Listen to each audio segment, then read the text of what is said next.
I just remembered I've got to let this thing catch up with me.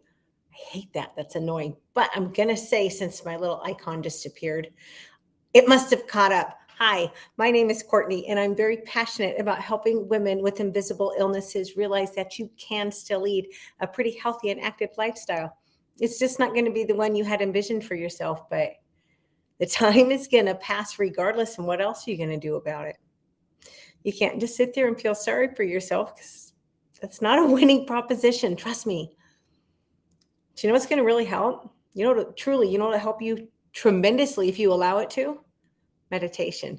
Meditation it's one of those things that I know is really good for me, but I'll be really honest. I'm either spot on or I don't do it at all. I have no middle ground, and I've been really on lately. And I started actually a new type of meditation, and I am floored at how beneficial it's been in really a pretty short time. So let's talk about meditation. This information is from the Mayo Clinic, good grief, Psychology Today, and The Greatest. Some emotional benefits of meditation. Well, first of all, it increases your self-awareness, which is always a good thing. Number two, it teaches you focus. I don't know about y'all, but I have such a severe case of squirrel brain. It's just, oh wow, something shiny. It's bad. It's bad. But meditation helps me learn how to focus. Meditation can help us deal with uncomfortable emotions. I don't like to say negative emotions, because you know what? Even the most uncomfortable of emotions, they do serve a purpose. So I try not to, I learned this from an online class I took, and I just thought it was a great perspective. The emotion is just what it is. There's no point in putting a bad label on it. It serves a purpose. But one of those very uncomfortable emotions is anxiety. And people who meditate regularly can reduce their anxiety by up to 40%. That is a tremendous number. And if you suffer from anxiety, it's something you really need to get control over. Now, here's the cool thing for people with chronic illnesses. People who meditate process emotions and pain differently than people who do not meditate. Meditation increases our creativity, our imagination, our patience, our tolerance. It helps control stress. And for those of us, I have fibromyalgia, which means I'm essentially stuck in a fight, flight, or freeze state, which obviously is not ideal. But regular meditation can help you gain control over the fear mechanism in your brain, which obviously is going to be very beneficial if you have fibromyalgia.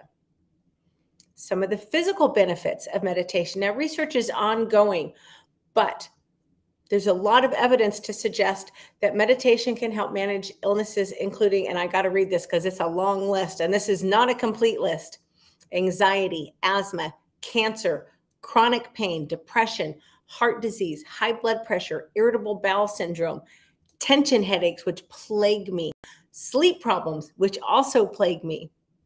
Look, of course, it's going to help you with sleep problems, because if you can learn to quiet your mind and reduce your stress, it's going to lead to better sleep. It's really almost impossible for that not to improve your sleep. Now, if you have chronic pain like I do, regular meditation might help you cut back on your pain meds. This is huge. The reason for this, meditation is thought to thicken the part of your brain that regulates pain, which means you're less reactive to it, and less reactivity may lead to a decrease in your medication. And those of us who deal with chronic pain meds are very hard to come by. Now, I'm not someone who likes to rely on them, but sometimes I need help.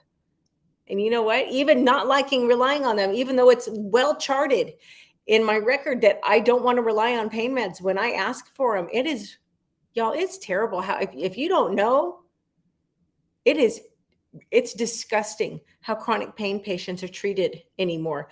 And even though I have turned down lots of medication over the years, and even though they know that I do a lot of things to support myself and so that I don't have to rely on meds, they still treat me like I'm just some junkie off the street when I ask for any, and it pisses me off. But you know what? I'd far rather meditate anyway.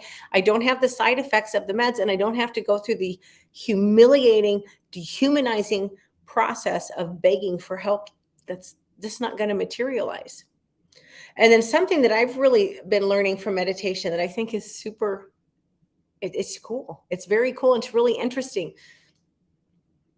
Now, when I first heard this concept, I was like, what the hell are you talking about? But I've learned to accept the pain instead of fighting it. Now, that might sound kind of weird because it certainly did to me. But you know what that means? That means I have less stress, I have less anxiety, which means I have less pain. Some additional benefits. Meditation can have a really positive impact on eating disorders, particularly binge and emotional eating. And it's good for your sex life.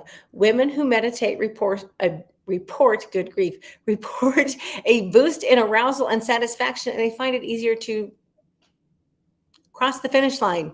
I'm blushing. So how do you get started? Y'all, this is like so easy. Don't overthink it. First of all, there's no right or wrong way to meditate, and there's so many different methods of meditation out there. Go on YouTube and just start looking at meditations. There's guided meditations, there's deep breathing meditations, there's body scan meditations, there's walking meditations, mantra meditations. Walking meditations are pretty cool. Leave your phone off. You want to pay attention to what's going on around you. I mean, observe everything that you can. What does the air feel like on your skin? Is it cool? Is the sun warm? Is there a breeze? Is it flat windy? What are you seeing? Are you seeing flowers? Are you seeing snow? Are you seeing trees with leaves that are changing colors? Because I can tell you in East Texas, that's what I see most of the time. What are you smelling?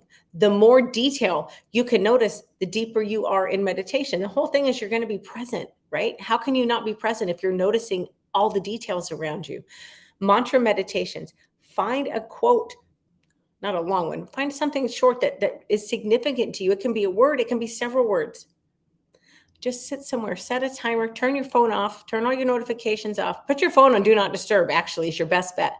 Set a timer and just sit there and inhale and exhale. And as you exhale, say your mantra. It's that simple. Or set your timer and just sit there and focus on your breathing. Body scans. Mentally start at the top of your head and just work your way down your body. Notice where are you feeling tension and where you feel tension. Now, this is going to sound crazy, but it works. May not work the first time because you're going to be thinking, what the hell am I doing? But focus on, just think about breathing into that tension. You'll be amazed at how much that's going to loosen you up.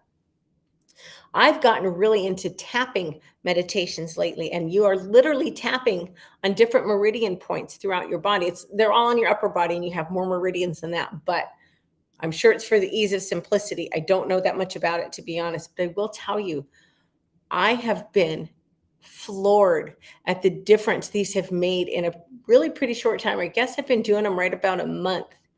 And I spend about 12 to 16 minutes a day, depending on what I'm doing, what I'm tapping on. But they're absolutely amazing. And I have been super impressed with the benefits I'm getting from them. And you know what else is a great form of meditation? Prayer. It's the oldest and most widely practiced form of meditation. But that is all I have. I am so gosh damn tired. So the good news, my car is officially on its way. It's supposed to be in Tyler, Texas on the 29th, and I am so grateful. But because I had no idea, it was going to take this long to get my car. And I came down here in large part for medical. Well, I haven't even been able to make any appointments because I had no way. How the hell am I going to get there? Right now, I'm an hour out of Tyler. And yes, I could ask my friends to take me. And yes, they would.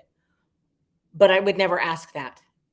To me, that's just too much. It's going to take their whole day up. I'm not going to ask somebody to do that for me. However, my car is on its way. Well, last night, I'm going to be at least a month overdue on my migraine treatments by the time my car gets here. Almost a month overdue.